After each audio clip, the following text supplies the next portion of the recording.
নাস্তার টেবিলে সুগা বসে আছে, পাশে জিমিনও। সামনে দুইটা ওয়েটার মহিলা দাঁড়িয়ে আছে মাথা নিচু করে। সুগা টেনে পাশের চেয়ারে জিমিনকে বসিয়েছে। এই হলো রিবা আর এই হলো লেনা। এরা দুজন আমার এখানে অনেক আগে থেকে কাজ করে, পুরনো কর্মচারী। এতদিন আমি না থাকায় তারা এই প্যালেসের দেখভাল করছিল। গতকাল তারা বাড়িতে ছিল না, কারণ তাদের আমি বাড়ি থেকে কয়েকদিন ঘুরে আসতে বলেছিলাম। তোমার যখন যা প্রয়োজন হবে এদেরকে বলবে মীরা। আমি এদেরকে বাংলাদেশি ফুড বানানো শিখিয়ে ফেলেছি। জিমিনের দিকে তাকিয়ে সুগা বলল, অ্যান্ড ইউ বোথ, তোমাদের দায়িত্ব দিয়েছি আমার মীরার ঠিক যতক্ষণ আমি বাড়িতে উপস্থিত না থাকবো সব সময় তোমরা দেখভাল করবে।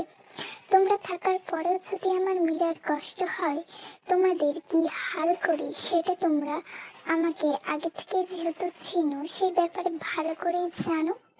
আমার মীরার খেয়াল রাখাই তোমাদের প্রধান কাজ। সুগা আবারও ওই মেয়ে দুটির দিকে তাকিয়ে বলল। মেয়েগুলোকে দেখে জিমিন একটু তাকালো তাদের দিকে।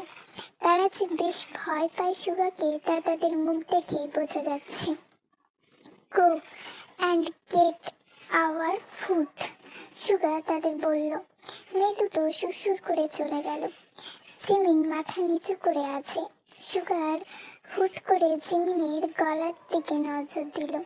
সকালবেলা সুগা বেশ করে একটা কামড় দিয়েছিল, লাল দাগ করে ফেলেছিল জিমিনের গলায়। জিমিনের দিকে একটু ঝুঁকে আসলো সুগা। জিমিন পিছু সরলে সুগা তার হাত টান দিয়ে আটকে দেয়। কাছে আসার বাহানা খুঁজো, কিন্তু দূরে যাওয়ার নয় মীরা, অ্যান্ড মার্ক মাই ওয়ার্ডস। সুগা জিমিনের হাতে চুমু খেয়ে বলল। মিনিট খানেক পর লেনা খাবার নিয়ে আসলো। খাবার সার্ভ করতে দিল না সুগা, জিমিনকে বলল করে দিতে। জিমিনও সুগার কথা অনুযায়ী করে দিল খাবার সার্ভ। জিমিনের জন্য রুটি আর ডিম ভাজি, সুগার জন্য লাইট স্যুপ আর স্যালাড। সুগা নিজের খাবার একটু পর পর খাচ্ছে আর জিমিনের রুটি ছেড়ে দিয়ে খাওয়াচ্ছে একটু পর পর। নাস্তার টেবিলে কালো জুতা, চোখে চশমা আর গায়ে এক প্রণ দিয়ে এক বিদেশি বেশভূষা নিয়ে উপস্থিত হলো অতি ফর্সা লোক। What are you doing here? Suga যখন চোখ গেল অ্যাপ্রন পরা লোকটির ওপর, তখন চোখ মুখ কুচকে বলল কথাটা। তোমার তো দেখা পাওয়া যায় না আজকাল, তাই আমি নিজেই এসেছি দেখা করতে, ভদ্রলোক জানালো। কাম অ্যান্ড সিট, সুগা বলল। সুগা বলার সাথে সাথে লোকটি ডান পাশে চেয়ার টেনে বসল। So this is your Meera? লোকটি প্রশ্ন করলো সুগার কাছে। Yes, she is my Meera, my Meera. উনি হলো আমার ডাক্তার মিথ। সুগা জিমিনের মুখে খাবার পুড়ে দিয়ে কথাটা বলল। জিমিন খাবারটা কোনো রকমে গিলে হাই বলল মিস্টার মিথকে। মিথও হাই বলল। মিথ জিমিনের দিকে হাত বাড়ালে সুগা জিমিনকে খাইয়ে দিয়ে বলল, you go to washroom right now. Suga জিমিনকে চেয়ার থেকে টেনে তুলে তাকে উপরে যাওয়ার জন্য বলল। সুগা জিমিনকে যখন কথাগুলো বলছিল তখন তার গলায় আওয়াজ ভারী লাগছিল। জিমিন আর কি করবে, নীরব দর্শক হয়ে চেয়ে রইল। তারপর ধীর পায়ে ড্রয়িং রুম ত্যাগ করে নিজের রুমের দিকে পা বাড়ালো। লিসেন, আগে আমি একা ছিলাম, যখন তখন আপনি আমার বাড়িতে আসতেন। এখন আমার সাথে আমার মীরাও আছে, আমাদের প্রাইভেট লাইফ আছে। হুটহাট এইভাবে আসবেন না। আর আমার মীরার দিকে হাত বাড়ানোর সাহস করেন কিভাবে? আপনি নেহাতি আমার ডাক্তার, নয়তো আজ আপনার হাত আপনার শরীরের সাথে থাকতো না। সুগা চোখ মুখ শক্ত করে বলল। মিথ অবাক হয়ে গেছে। আসলে তারও ভুল হয়েছে, এভাবে হাত বাড়ানোটা উচিত হয়নি। অন্তত উনিও জানেন মীরাকে সুগা কতটা প্রসেসিভ। মীরা ছবি লুকিয়ে দেখাতে পরের দিন যখন তাকে জেরা করে আজও ভুলবার মতন নয়। সুগার পাগলামির সম্পর্কে উনি অভিহিত, তারপরে উনি বোকার মতো কাজ করছেন। সরি মাই মিস্টেক, মিথ বলল। কি জন্য এখানে এসেছেন? এরপর থেকে আসার আগে আমাকে কল করে আসবেন, কল না পেলে টেক্সট করবেন, সুগা বলল। আজকে তোমার ইঞ্জেকশনের দেওয়ার ডেট, সেটাই দেওয়ার জন্য এসেছিলাম, মিস বলল। This bloody shit. সুগা ইঞ্জেকশনের কথা শুনে নাক মুখ কুঁচকে বলল, হ্যাঁ তোমার ডোজের এটা, যেটা 6 মাস পর পর দেওয়া হয় তোমাকে। তুমি এই কয়েকদিন ছিলে না, এজন্য দেওয়া হয়নি, মিস্টার মিথ বলল। সুগা ভ্রু কুঁচকে সোফায় বসে হাত বাড়ালো। মিথও তার ব্যাগ থেকে ইঞ্জেকশন বের করলো সুগাকে ইঞ্জেকশন দেওয়ার জন্য। ইঞ্জেকশন নিতে যাবে ওই মুহূর্তে কোথা থেকে একটা কুকুর এসে সুগার কোলে উঠে বসলো, আর পর মুহূর্তে ইঞ্জেকশনের সিরিজটা নিচে পড়ে ভেঙে গেল। কাচের হাওয়াতে সেটা গুড়িয়ে গেল। What have you done bitch? Mith প্রায় রেগে চেঁচিয়ে বলল। শাট আপ, সুগার দাঁত কিরমির করে বলল। তুমি দেখলে না এই বজ্জাত কুকুরটা কিভাবে আমার মেডিসিন ভেঙে দিল? এই মেডিসিনটা তৈরি করতে আমার 6 মাস লাগে, আর সেটাও ভেঙে দিল। ওকে তো আমি। মিথ তেড়ে সুগার হাতে থাকা কুকুরটাকে মারতে গেলে সুগার রক্তিম চোখে তাকালো মিথের দিকে। মিথ ওই তাকানো দেখে ভয় পেয়ে গেল। আপনার তৈরি করা মেডিসিন মানে? আর আপনার সাহস কি করে হয় আমার টমিকে মারার? Have you lost your mind? Suga চিল্লিয়ে বলল। লিসেন সুগা, তুমি ভালো করে জানো এই মেডিসিন সচরাচর পাওয়া যায় না। আমি জাপান থেকে মেডিসিন তোমার জন্য বানিয়ে আনি। এটা তৈরি হতে কমসে কম 6 মাস লাগে। এক নিমিষে তোমার বাড়ির কুকুরটা সেটা ভেঙে দিল। মিথ জবাব দিল। মেডিসিনের কড়া গন্ধে সুগার মাথাটা কেমন ভো ভো করছে। এরকম সে তখন ফিল করে যখন এই ইঞ্জেকশনটা তার হাতে পুশ করা হয়। কেমন শূন্য শূন্য লাগছে তার মাথার ভেতরটা। মাথাটা ধরে বসে পড়ল সে। রিবাকে বলল টমিকে নিয়ে যেতে। ইউ গো নাও, সুগা কোনো রকমে বিড়বিড় করে বলল মিথকে। মিথের মেজাজ চরম খারাপ মেডিসিন নষ্ট হওয়ার কারণে, তাই সে ধপধপ পা ফেলে চলে গেল। মাথা চেপে নিচের রুমের দিকে এগোলো। জিমিন দাঁড়িয়ে এতক্ষণ নিচের ঘটনাগুলো আড়াল থেকে দেখছিল। সে অবাক, একটা ডাক্তার মানুষ কিভাবে এরকম ব্যবহার করতে পারে। আর এই কুকুর এখানে কি করে? কুকুর দেখে সে ভীষণ ভয় পায়। এটা কি এই লোক জানে না? মীরা, সুগা ঘরে এসে ক্ষীণ স্বরে ডাকলো। জিমিন ধীর স্বরে বলল। আমার মাথার ভেতরটা কেমন করছে, নাক দিয়ে নিঃশ্বাস নিতে পারছি না। সুগার কথা বলে থপাস করে পড়ে যেতে গেলে জিমিন দৌড়ে এসে তাকে ধরে ফেলল, কিন্তু ততক্ষণে সে জ্ঞান হারিয়ে ফেলেছে। সুগা, কি হয়েছে? প্লিজ উঠুন। জিমিন নানাভাবে ডাকতে লাগলো সুগাকে, কিন্তু রেসপন্স নাই। জিমিন তখন কোনো রকমে রিবা আর লেনাকে ডাকলো। ওদের সাহায্যে সুগাকে বেডে শোয়ালো। এখন সুগা কিভাবে জ্ঞান ফেরাবে বুঝতে পারছে না। তখন রিবা পরিচিত একটা ডাক্তারকে ফোন করলো। মিনিট 10 পর ডাক্তার আসলে সুগার কাছে বসে আছে, বিভিন্ন কিছু চেক করছে। জিমিন এক কোণে দাঁড়িয়ে আছে, বুকে তার দূর দূর করছে। এর আগে কোনোদিন এই মানুষটার জন্য ভয় কাজ করেনি, কিন্তু আজ করছে। ওনার এই সমস্যা কতদিন থেকে? ডাক্তার জিজ্ঞেস করলো। জিমিন জবাব দিল যে যেটুকু সে জানে সেটুকুই ডাক্তারকে বলল। Can I see that medicine? Doctor বলল। জিমিন ভ্রু নাচিয়ে রিবাকে জিজ্ঞেস করলো। সে জানায় যে ওই মেডিসিন মিতের সাথে করে নিয়ে চলে গেছে, কিন্তু ভুল করে প্যাকেটটা ফেলে রেখে গেছে। উনি কখনো মেডিসিনের কোনো কিছু ফেলে রেখে যায় না। আজ কিভাবে ফেলে রেখে গেছে কে জানে। রিবা সেটা ডাস্টবিনে ফেলে দিয়েছে। সেটা রিবা দৌড়ে আনতে গেল। রিবা নিচ থেকে সেই প্যাকেট তুলে এনে জিমিনের হাতে দিল। জিমিন তখন সেটা ডাক্তারের হাতে দিল। উনি মেডিসিনটা হাতে নিয়ে ভ্রু কুঁচকালেন। অন্ধকার একটা রুমে একজনকে বেঁধে রাখা হয়েছে। মার খাওয়ার কারণে লোকটি ক্লান্ত। লোকটির দিকে অব্যয়টি কেমন ভ্রু কুঁচকে তাকিয়ে আছে। মনে হচ্ছে চোখ দিয়ে তাকে ভস্ম করে দেবে। কেন এসেছি সেখানে? বললাম না কোনোদিন তুই সফল হতে পারবি না, লোকটি ধীর কণ্ঠে জবাব দিল। লোকটির এমন কথা শুনে অব্যয়টি ভীষণ রেগে গেল। সে তার হাত দিয়ে ওই লোকটির 2 গাল চেপে ধরল। আমার স্বপ্ন সেই 7 বছর ধরে দেখছি। এত সহজে তো আমি হাল ছাড়বো না। আমার স্বপ্নটা খুব শীঘ্রই পূরণ হবে। সুগা খুব জলদি শেষ হবে। অব্যয়টি লোকটির মুখের উপর কথাগুলো বলে সেখান থেকে চলে গেল। Please God, save Suga for this man, লোকটি বিড়বিড় করে বলল। সুগার মাথার কাছে বসে আছে জিমিন। তার মাথার চুলগুলো আস্তে আস্তে নিজের আঙুলের ভাঁজে নিয়ে নাড়াচাড়া করছে।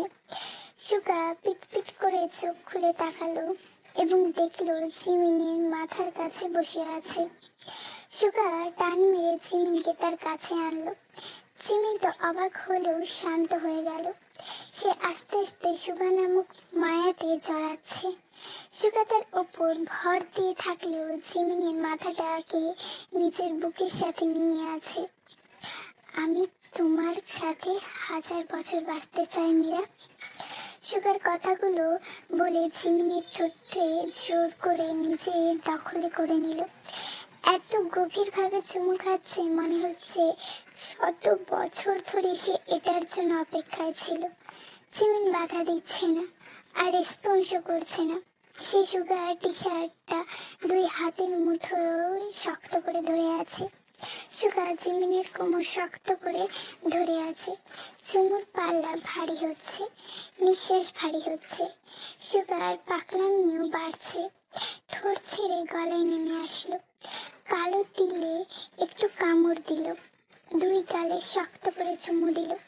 গলাতে টুকরো টুকরো চুমু দিল। এক সময় তারা ক্লান্ত হয়ে গেল। একে অপরের বাহুর ওরে ক্লান্ত হয়ে ঘুমের মাঝে তলিয়ে গেল। বাংলাদেশে জিন মাথায় হাত দিয়ে জিহোপের সামনে বসে আছে। কিছুক্ষণ আগে জিহোপ তাকে সমস্ত কথা বলেছে। জিহোপের সমস্ত কথা শুনে জিনের চোখ কপালে। উনি মাথায় হাত দিয়ে সোফায় বসে পড়ল। তুই কিভাবে পারলি ওই পাগলের সাথে জিমিনকে ছেড়ে দিতে? যেদিন এসেছিল সেদিন পাঠিয়ে দিতে পারলি না? জিন হতাশ গলায় বলল। কি যে অবস্থায় আছে মেয়েটা কে জানে। জিন আবার বলল, ভালো থাকবে। আমি এরকম একজনকেই খুঁজছিলাম আমার পুতুল মেয়ের জন্য। জিহোপ উত্তর দিল, তুই কি পাগল? অবশ্য তোকে আর কি বলবো, তুইও তো জিমিনের মাকে স্কুল থেকে তুলে নিয়ে গেছিলি এবং ধুমকে তাকে বিয়ে করেছিলি। সকালবেলা কেমন একটা মৃদু আওয়াজে জিমিনের কানে আসলো। পুলিশের গাড়ির যেরকম আওয়াজ হয় ঠিক সেই রকম আওয়াজটা শুনে জিমিন পিটপিট করে চোখ খুলে তাকালো। দেখলো পাশে সুগা নেই। চোখ খুলে বুঝলো আওয়াজটা নিচ থেকে আসছে। কোনো রকমে নিজেকে ঢেকে নিচে নেমে গেল। জিমিন গার্ডের এরিয়াতে এসে যা দেখলো তাতে তার চোখ কপালে। ভয়ে বুক দুকপুক করছে। গার্ডেনে ভর্তি মানুষজন। রিবা আর লেনা কাঁদছে। জিমিনের চোখে জল জমেছে। দাঁড়ানোর শক্তিটুকু মনে হচ্ছে নেই আর। জিমিনের শক্তিটুকু নেই দাঁড়ানোর। যে শরীরে ভর দিয়ে দাঁড়াবে সেই শক্তিটুকু সে পাচ্ছে না। চোখের পানি এক সাইড দিয়ে পড়ছে। ব্যালেন্স হারিয়ে পড়ে যেতে লাগলে কোথা থেকে সুগা এসে জিমিনকে ধরে ফেলে। জিমিনও ভয়ে সুগার গেঞ্জি খামচে ধরে, চোখ দিয়ে আর তাকাতে পারছে না সেই জিনিসটার দিকে। তুমি নিচে কি জন্য এসেছো মীরা? এক্ষুনি উপরে চলো, সুগার দাঁতের দাঁত চেপে বলল। এটা কি করে হলো? জিমিন ক্ষীণ স্বরে জিজ্ঞেস করলো। সেটা নিয়ে তোমাকে ভাবতে হবে না মীরা, চলো। কথা বলেই সুগা জিমিনকে কোলে তুলে উপরে নিয়ে চলে গেল। জিমিন তখনও যা দেখেছিল তা আসলে বিভৎসকর, কারণ জিমিনের সামনে টমির লাশটাকে 5 ভাগে ভাগ করে গার্ডেনের গাছে ঝুলিয়ে দেওয়া আছে, দড়ি দিয়ে টানানো ছিল। সেই কাটা শরীর থেকে টপ টপ করে রক্ত পড়ছিল। জিমিনের এটা দেখে মনে হচ্ছিল মানুষ এতটা নির্দয় হলে কাউকে এইভাবে মারতে পারে। পুলিশকে খবর দিয়েছে সুগা নিজেই। সুগা যখন ঘুম থেকে উঠে ভোরবেলা ওয়াশরুমে যাওয়ার জন্য প্রস্তুতি নিচ্ছিল, তখনই থাই গ্লাস থেকে টমিকে সে ওই অবস্থায় দেখতে পায়। তার ষষ্ঠ ইন্দ্রিয় জানান দিচ্ছে যে কেউ উঠে পড়ে লেগেছে তার পিছনে। জিমিনের ঘুমন্ত মুখের দিকে তাকিয়ে তাকে আর না ডেকে নিচে চলে গেছিল। সুগার যাওয়া দেখে রিবা আর লেনাও তার পিছনে ছুটে এসেছিল। টমিকে ওই অবস্থায় দেখে রিবা আর লেনা কান্নায় ভেঙে পড়েছে। সুগা শূন্য দৃষ্টিতে টমির দিকে তাকিয়ে আছে। টমি সুগার পালিত কুকুর ছিল, খুব ছোট থেকেই ওর কাছে ছিল। যখন ও জিমিনকে খুঁজতে বাংলাদেশে গেছিল, তখন টমিকে একটা ডগ সেন্টারে রেখে এসেছিল। যখন সুগা লন্ডনে ব্যাক করে, তখন ডগ সেন্টারকে জানিয়ে দেওয়া হয়েছিল, তাই গতকাল তারা টমিকে দিতে এসেছিল। কিন্তু আজ টমির এরকম নির্মমভাবে মৃত্যুটা কিছুতেই মানা যাচ্ছে না। রিবা আর লেনার কাছেও খুব প্রিয় ছিল টমি। আলো ফোটার সাথে সাথেই সবাই দেখতে আসছিল। সবাই টমির এরকম অবস্থা দেখে ভয় পেয়েছিল, কারণ তারাও জানে সুগার কাছে টমি কি কতটা মূল্যবান। সুগা চায়নি জিমিন এসব কিছু দেখুক, এই জন্য সে সকাল সকাল এই বাড়ি আর শহর ছেড়ে অন্য শহরে শিফট হতে চেয়েছে। ব্যবস্থা অলরেডি করে ফেলেছে অন্য শহরে যাওয়ার জন্য, আর একটা বাড়ি সেখানে আছে যেখানে সে থাকে।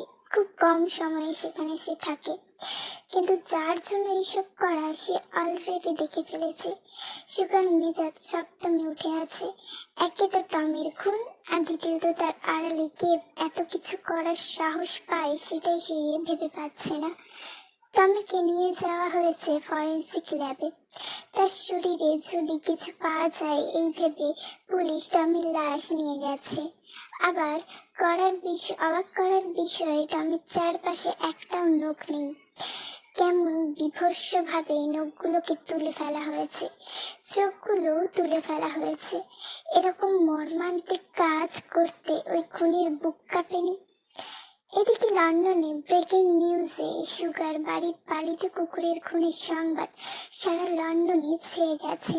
সেই সাথে সুগার বিয়ের খবরও চারিদিকে ছেয়ে গেছে।